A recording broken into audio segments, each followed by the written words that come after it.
According to the National Institute of Mental Health, 1 in 5 adults deal with mental illness as of 2021, with 18 to 25 years having the highest rate at 33.7%. To add to that, about 47.2% of adults in the U.S. have received mental health services. As the U.S. continues to appreciate and utilize therapy, one must ask the question if therapy impacts our ability to communicate. And I think most of you would say, well, of course it does, Kaylee. Obviously, it helps us with conflict, it helps us problem solve, etc. And my question more so stems to the idea of, is there a chance it could also be negatively impacting our communication? Everything has a good and a bad.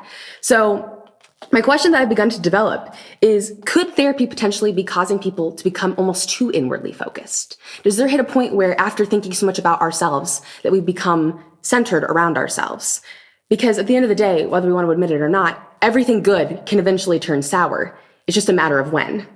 Now, to examine this concept more, the 4 things I think are really important to look at is, first, the theological concept that we live in a fallen world, because I recognize that not everybody is a Christian, and therefore that needs to be set as a precedent.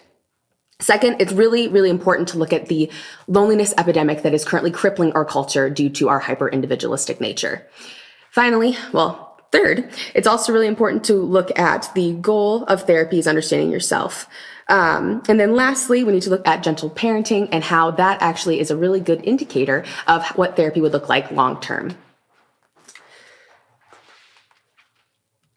So as Christians, we can all agree, I would assume, that we live in a fallen world. When you look at Genesis chapter 1, God created the earth and it was beautiful and it was perfect. But unfortunately, by Genesis chapter 3, humanity decided, well, we would rather take things in our own hands, but thanks God. And after that, everything got cursed and was ruined. And so after that happened, we see this concept over and over that good things start great and then they plateau and then they drop, leaving us worse than before. My favorite example is chocolate. I love chocolate. I don't know about you all. I love chocolate. I love milk chocolate, dark chocolate, white chocolate, all of it. So I'm eating it. I'm like, oh my gosh, I love milk chocolate. I love raspberry white chocolate. It's so good. And all of a sudden I go, man, I've had a lot of chocolate. This is kind of getting old. And then, I've gained 15 pounds. And now I'm worse than I was when I started. That is true of almost everything in our world. It starts out beautiful until we push it, and then it's not. So we see that even with people who go to the doctor. If you start going to the doctor for every itch, ache, pain, we have a term for that. It goes wrong. And I'm wondering, is that the same for therapy as well? Is there a point when, for the average person, you've gone too much and now it's going the other way? In Genesis chapter 8, verse 21, God talks about this concept of the fallen world and of the fallenness of humanity right after the flood.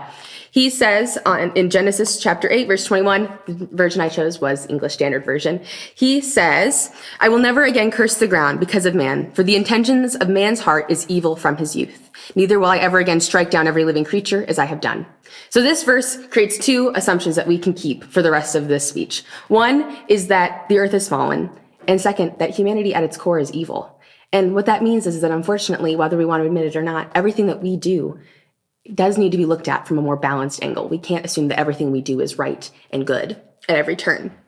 So, however, I don't want my subject matter to fool you guys into thinking that I'm against therapy, because that's something that people really quickly will recoil and say, well, does that mean I can't look at therapy anymore? Of course not. There are many reasons that people should go to therapy, because at the end of the day, therapy does have benefits, and I would never deny that. The American Psychiatric Association explains that in psychotherapy, psychologists apply scientifically validated procedures to help people develop healthier, more effective habits. There are several approaches to psychotherapy, including cognitive behavioral, interpersonal, and other kinds of talk therapy that help individuals work through their problems. I myself went to therapy for a year, and it was one of the best things I've ever done. It's also really important to note, too, that if you've dealt with trauma, or if you have a disorder like bipolar or OCD or schizophrenia, you probably will need to go to a therapist more often than other people, and that's totally okay. It's like having a disease that you go to the doctor for every year. It is normal and healthy. So it's really important to set that as a precedent before talking about this topic. However, anything in life can be taken to an extreme. And my question is, have we finally as a culture come to the extreme with this concept? And I think one way we see this is that one of our greatest dilemmas for today is that Americans are lonely, and this is due to our hyper-individualistic culture. Michael Hendricks shares in his article, Lonely America, an Era of Hyper-Individualism, that the proportion of American adults who say that they are lonely has increased from 20% to 40% since the 1980s. Roughly 43 million adults over the age of 45 are estimated to suffer from chronic loneliness. Michael Hendricks goes on to explain that, unfortunately, the reality is that marriage is no longer a normal thing. It is, in fact, a rarity, and that the idea of the family unit staying consistent throughout a person's life is also falling apart. So, of course, we're lonely. We don't have marriage as much as we used to. Our families are crumbling. We don't have anybody to turn to. When life gets hard, who do we go to? So we're all lonely because we don't have community like we used to. With this all in mind, I looked up kind of the idea of like, what does it mean to be lonely? And Psychology Today has a really good explanation. They said that those feeling lonely at any age perceive others as not listening to them, taking them seriously, or making eye contact, neither explicitly or implicitly dismissing them. This perception, whether or not it is reflective of reality, reinforces feeling disconnected, dismissed, and uncomfortably isolated. So I looked at this definition and I thought to myself, what does a therapist do? They look you in the eye. They say, I understand. They nod. They ask you to tell them more. They're never dismissing you. They are listening. Of course, we're all going to therapists more often. We feel like we're finally listened to and acknowledged, especially if we have broken families, communities that aren't existent anymore. The pandemic was incredibly indicative of that. Of course, we're going because it just makes sense. We need people who will listen and accept us. And we have found that this is the way. So looking at these elements, it's so fair to ask the question, is therapy causing negative communication skills? Because we're all going to it. And one area that I really see this as a potential impact is the gentle parenting movement. Now, for those of you who maybe don't know what the gentle parenting movement is, it's really the concept of, if you guys have ever seen like a parent with a child having a tantrum in Walmart and the parent like bends down and makes eye contact and says, Johnny, I just want to affirm what's going on right now. It's really hard, but just take a deep breath. I know you want that candy bar, and Johnny is just losing it. And she is just staying calm and making eye contact, and she does not break because she is so calm and loving. And that's kind of like what people picture as the gentle parenting movement. As I read article after article, that's kind of the concurring idea, is this absolutely perfectly peaceful parent that never breaks.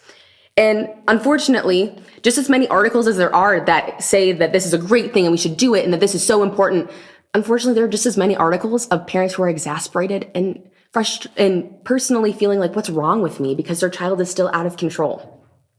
One article that I found that really talks about this idea is the New Yorker's article, The Harsh Reality of Gentle Parenting, which demonstrates the anxiety felt by mothers trying to implement this parenting style. The writer writes, housework that Inzing, that's a gentle parenting guru, just so you guys know, says to put off is a synecdoche for everything that the gentle parent, and perhaps the gently parented child's invisible siblings, must push aside in order to complete a transformation into a self-renouncing, perpetually present humanoid who has nothing but time and who is programmed for nothing but calm. She also continues by saying that she feels she is constantly playing the emotional security guard and child therapist for her child. Gentle parenting seems to either be teaching a child that they're going to have to shove down their feelings when they have children, because that's what their parents did for them. So when they go to have kids, they can't have feelings anymore and they have to just, make everything all about the child. Or that everything is always about them and that their child and that their spouse and that their friends are always going to have to listen to their feelings first. Or, on the other hand, if the parent ever breaches this child-parent boundary, now they're accidentally breaking boundaries, and this is really bad, even though that parent may have had a horrible day. So now the parent can't even be honest with the child, making their relationship kind of false and one-sided. And it becomes like a therapist relationship. And while that sounds great in theory, where, you have that kind of, the parent's always there and the child can constantly lean on them, the reality is that's not a real relationship, in that the child's not learning how to communicate with other people in a real way.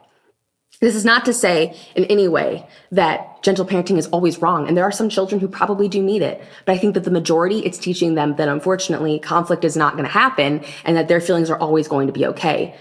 And on top of that, if they ever have siblings, it's not going to work, because let's say Johnny's absolutely having a meltdown and his 3 siblings, what are they doing? Just awkwardly standing there while mom's going, it's okay, honey, just let it out. Like, it doesn't work. Like, I come from a family with 4 kids, and if one kid was having a meltdown, the other 3 kids would be standing like this going, come on, Nathan, get it together. Like, like it doesn't work for anybody with more than one child.